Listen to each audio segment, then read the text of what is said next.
For years, people said Epstein's death didn't add up, but no one could prove otherwise. The headlines faded. The case was closed. All that remained were unanswered questions.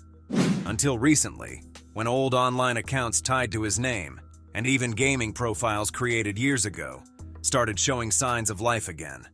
On its own, it proves nothing, but it raises a question people can't ignore. If the story was over, why don't these accounts look like it? But before we dive in and understand why this rumor spread so fast, you have to understand who Epstein was, and why so many believe there's more to the story. Why Epstein never went away. Jeffrey Epstein wasn't just another criminal who got caught and disappeared into the system. He was a billionaire financier who seemed to exist above it. Private jets, private islands, private mansions, and a social circle that blurred the lines between politics, business, science, and celebrity. This wasn't the kind of man who moved quietly, yet for years, he somehow did. Allegations followed him long before the public ever paid attention, but they never seemed to land. Accusations would surface, then stall. Stories would leak, then vanish. And every time it looked like accountability was coming, it slipped away. That's part of why his name still carries so much weight. Epstein represents something bigger than himself. To many people, he's the symbol of a system that protects the powerful while pretending it doesn't. In 2008, when he was first convicted, that belief hardened. Instead of facing serious prison time, Epstein received an unusually lenient plea deal, one that allowed him to spend minimal time in custody, continue living comfortably, and avoid naming anyone else involved. That deal didn't just reduce his punishment, it insulated an entire network from scrutiny. At the time, most people didn't fully grasp how significant that was. Looking back, it feels like a warning shot that went ignored. So when Epstein was arrested again in 2019 on federal sex trafficking charges, the reaction was different. The allegations were detailed, disturbing, and consistent across multiple victims. Girls described being recruited, groomed, and abused over long periods of time. Flight logs resurfaced. Old photos suddenly took on new meaning. Names that had once felt untouchable were now being whispered with unease. For the first time, it felt like the story might finally play out in the open, under oath, with consequences. And then it ended. On August 10th, 2019, Epstein was found dead in his jail cell at the Metropolitan Correctional Center in New York. The official ruling was suicide. But almost immediately, that explanation collided with a series of failures that were impossible to ignore. The cameras outside his cell weren't working. The guards responsible for checking on him were asleep or absent. Logs were falsified. Procedures meant for high-risk inmates weren't followed. None of this happened in isolation. It all happened at once, in the case of the most sensitive prisoner in the country. Epstein wasn't just another defendant awaiting trial. He was a man who could have testified about people with extraordinary power. People whose reputations, careers, and legacies might not survive public scrutiny. So when he died before ever taking the stand, it didn't feel like resolution. It felt like a door slamming shut just as the room was about to be lit up. That moment fundamentally changed how the public engaged with his story. The phrase "Epstein didn't off himself" spread everywhere, often disguised as humor, but rooted in disbelief. It wasn't just about whether he died by suicide. It was about the pattern, the timing, the improbability of so many failures stacking perfectly on top of each other. For a lot of people, it confirmed something they already suspected, that the truth was never going to come out cleanly. And that distrust never faded, even as official reports were released, even as investigations wrapped up, even as news cycles moved on. Epstein's case lingered because it never gave people what they expected from justice, a public reckoning. There was no trial, no cross-examination, no clear accounting of who knew what, who participated, or who looked the other way. Instead, there were fragments, leaks, partial disclosures, enough information to raise questions, but never enough to close them. That's why every new document released tied to Epstein instantly draws attention. Not because people expect a smoking gun, but because they believe the real story is scattered across details that were never meant to be connected. In earlier decades, Scandals were built on testimony and paper trails. Epstein's case exists in the digital age. Email addresses, account usernames, transaction logs, metadata. The kinds of records that quietly persist even when people disappear. So when sealed files started being unredacted and released years later, people didn't read them like a history lesson. They read them like a crime scene, looking for anomalies, looking for timestamps that don't add up, looking for proof that something or someone slipped through the cracks. And that's the key reason Epstein never went away. His story didn't end. It fractured.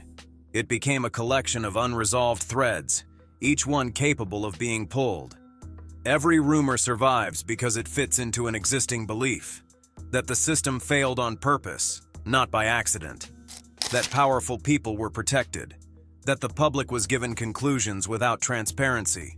So when whispers started circulating about online accounts tied to Epstein, not financial accounts, but digital ones, the idea didn't feel absurd to a lot of people. It felt like the kind of oversight that could happen in a world where our lives are increasingly stored online. Accounts that outlive their owners, usernames that remain attached to old emails, activity logs that don't carry context, only timestamps. In any other case, that would be meaningless. But in Epstein's case, nothing ever feels meaningless. Which is why, when the latest batch of files dropped, people didn't just scan for names. They scanned for digital fingerprints. And when they thought they found them, the conversation shifted from what Epstein did to whether he ever truly disappeared at all. And that's where the recent bomb drop begins. The latest Epstein files. The newest files on Epstein didn't arrive with a dramatic press conference or a clear headline explaining what they meant. They surfaced the way uncomfortable truths often do now, quietly, in massive digital dumps, buried under legal language and raw records that most people would never sit down and read front to back. These weren't polished summaries or final conclusions. They were archives, material the government had collected, logged, and stored, but never fully examined in public. And that distinction matters, because what made this release explosive wasn't what it claimed. It was what it revealed without explaining. Millions of pages were made public following years of legal pressure, transparency demands, and court orders tied to Epstein-related investigations.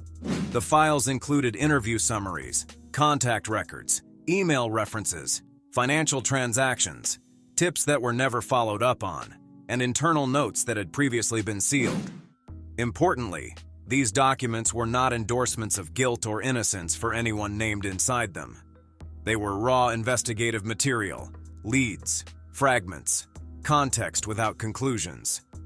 That nuance was largely lost once the files hit the internet, because people weren't reading them like investigators. They were reading them like puzzle solvers, searching for patterns, looking for inconsistencies, and most of all, scanning for anything that contradicted the official narrative that Epstein's story had ended in 2019. What stood out almost immediately was how modern these records felt. This wasn't a scandal frozen in paper memos and handwritten notes. It was a case filled with digital artifacts, email addresses, usernames, device references, transaction timestamps. Things that don't disappear just because a person does. In the digital age, footprints linger, sometimes indefinitely. Among those details were references that, on their own, seemed mundane. Online handles, account names, login-related information that appeared in supporting documents or attachments. Most of it meant nothing. But a few entries caught attention because they didn't feel random. They felt specific, structured, like something tied to an actual person's online life rather than a throwaway alias. Once those screenshots started circulating, the tone of the conversation shifted. Instead of asking, who else was involved? People started asking, why does this look active? Not active in a legal sense, active in a digital one. The kind of activity that doesn't come with explanations, just timestamps and records. And in a case already defined by distrust, that was enough to spark speculation. It's important to understand how little context these files provided by design. Investigative archives aren't meant to tell stories. They're meant to preserve information. That means entries sit side by side regardless of relevance, verification, or outcome. A credible lead can appear next to a dead end. A confirmed fact can sit next to an unverified tip. Without editorial framing, everything looks equally important. And that's where interpretation takes over. Online communities began combing through the documents collaboratively. Reddit threads, Twitter posts, Discord servers. People cross-referenced names, emails, and usernames with public databases, social platforms, and archived pages.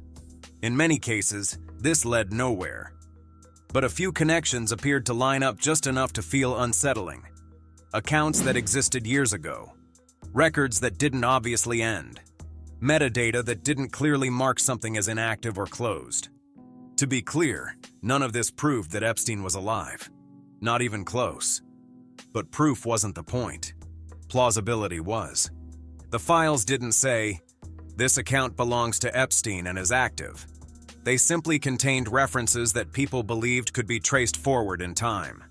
And once that belief took hold, the internet did what it always does. It filled in the gaps. The timing made it worse. These releases came at a moment when trust in institutions is already thin. People expect cover-ups. They expect incompetence at best and corruption at worst. So when official summaries downplayed the significance of the files, that didn't calm suspicion. It amplified it. To many, it felt like history repeating itself. Information released, but never truly addressed. Another factor that fueled the reaction was the absence of a definitive endpoint. The files didn't close the book on Epstein's network. They didn't identify all accomplices. They didn't resolve unanswered questions. Instead, they reinforced the idea that the investigation had always been fragmented, that some threads were never followed, that some doors were closed prematurely. In that environment, even trivial details gain weight. An online account isn't just an account anymore. It's a potential signal, a trace, something that might contradict the finality people were told to accept. And when you combine that mindset with the permanence of digital systems, where usernames can be reused, emails can persist, and activity logs can be misread, you get a perfect storm for misinterpretation. What made this release different from previous ones wasn't the presence of shocking allegations. Those had already been public for years. It was the shift from human testimony to machine records, from stories to data. Data feels objective, even when it isn't. A timestamp feels like truth, even when it lacks context. A username feels personal, even when ownership is unclear. And that's how the conversation slowly drifted into unfamiliar territory. People weren't just asking who Epstein knew or what he did. They were asking how long his digital presence might have lasted, whether accounts tied to him could exist independently of his physical life, whether systems designed to persist could outlive the person they were built for. Because once people convinced themselves that Epstein's digital footprint hadn't fully gone dark, it was only a matter of time before someone claimed to see it move. And that's when a completely unexpected platform entered the story. One that no one would have taken seriously if the groundwork hadn't already been laid. They found him somewhere no one would have ever expected: the Fortnite leak. You might have heard of Fortnite, but here's the basics. It's a free-to-play online game where players drop into a colorful, ever-changing island, scavenge for weapons and materials, build forts, and battle each other to be the last one standing. Think of it as a mix between a shooter, a creative sandbox, and a social playground, all wrapped into one. And yes, there's also the occasional llama piñata filled with loot. You want to understand why a game about building forts and firing at llama piñatas can feel like the center of the internet's imagination? Start with scale. Fortnite today is not a niche game, it's a global stage. Epic Games' ecosystem logs tens of millions of daily users and billions of gameplay hours. Its live events routinely spike the audience into the tens of millions at once and have rewritten what a concert can be. Those concerts, Marshmello, Travis Scott, Ariana Grande, and a steady stream of pop crossovers turned the island into a cultural amphitheater where music, marketing, and mass spectacle meet. That reach matters because when something happens inside Fortnite, it doesn't stay inside a game. It's amplified, screenshot, clipped, memed, and fed back into feed algorithms across platforms. So when a strange claim appears, a username, a screenshot, a YouTube video that seems to connect Fortnite to an infamous real-world mystery, it finds oxygen faster than ever. Case in point, in early 2026, a username, LittlesJeff1, popped into places where people were already digging through the leaked Epstein materials. The combination of an uncanny handle and a culture primed to connect dots was enough to set off a rumor cascade. Some people suggested, half joking and half panicked, that an account like that meant Epstein might somehow still be alive and lurking in the digital wilds. The reaction was immediate, dramatic, and viral. What happened next is worth pausing over. Epic investigated and clarified. The account rename was a hoax and had no verified ties to Epstein. Fortnite's systems don't show account history in the way conspiracy seekers assumed, and there was no evidence the account was linked to any of the known email addresses or identifiers tied to Epstein. In short, a provocative username plus circumstantial online breadcrumbs turned into an extraordinary claim, and then ordinary platform mechanics and human attention did the rest. This pattern, small, ambiguous stimuli amplified into sprawling theories, is not new. It repeats across platforms and topics because of a tight feedback loop. Huge audiences plus low-friction content creation plus incentives for sensationalism equals fertile soil for conspiracies. The Epstein case is a textbook example. Official investigations and medical authorities ruled Epstein's death a suicide. Multiple inquiries, including OIG and local medical examiner findings, have been recorded and reported. Yet the unresolved questions around the case, institutional failures, missing procedures, and the enormous stakes tied to Epstein's network created a narrative vacuum. Vacuums, as anyone who studies misinformation will tell you, don't stay empty long. That vacuum is where Epstein is alive theories grow. The theories use the internet's affordances, edited clips, reused usernames, recycled screenshots, and selective reading of documents to build plausible-seeming stories out of unrelated facts. Fact-checkers have repeatedly traced several of those popular claims to either misread images, deliberate pranks, or deliberate attempts to provoke attention. In many cases, the evidence collapses under basic verification: timestamps that don't match, accounts that changed names, or images that were taken out of context. The hoax on Fortnite is the latest instantiation of a long-running dynamic. Ambiguous digital traces plus imaginative linking equals rumor. Why mention this in a video about Fortnite? Because Fortnite is now one of those ambiguous digital traces. Its user base is vast, its naming conventions are public, and the game's culture encourages roleplay and avatar-based identities. That combination makes it both a stage for genuine cultural production, the astounding, communal, almost religious concerts and crossovers, and a playground for looser, weirder social experiments, pranks, ARGs, and conspiratorial trolling. When you have 50 to 70 million people logging in and collectively narrating the same space, myth-making happens by default. So what should you take away? First, scale changes the stakes. When a username or a clip goes viral, it will be interpreted through every filter the audience brings: political distrust, pop culture obsession, and the appetite for mystery. Second, platform mechanics matter. Knowing how account renames, stat trackers, and content moderation work makes the difference between skepticism and credulous amplification. Epic's clarification about the LittlesJeff1 rename is a small but instructive example. Technical detail punctured an otherwise viral claim. Finally, there's a moral and rhetorical choice in how we treat these stories. You can treat them as entertainment, spooky fan fiction that feeds comment sections, or you can treat them as destabilizing narratives that erode trust in institutions and make it harder to separate real wrongdoing from rumor. Fortnite's role in both is accidental but real. Its cultural power makes it a megaphone. That megaphone will keep producing wonders, surreal concerts, inventive crossovers, social spaces that feel like clubhouses. But it will also keep echoing the internet's curiosities and anxieties back at us. The line between spectacle and evidence will continue to blur unless audiences demand better verification and platforms build clearer signposts about what is and isn't factual. So when the next ominous username surfaces, or another clip goes viral claiming someone saw something they weren't supposed to see, the reaction is almost automatic. People don't ask whether it's neat or explainable.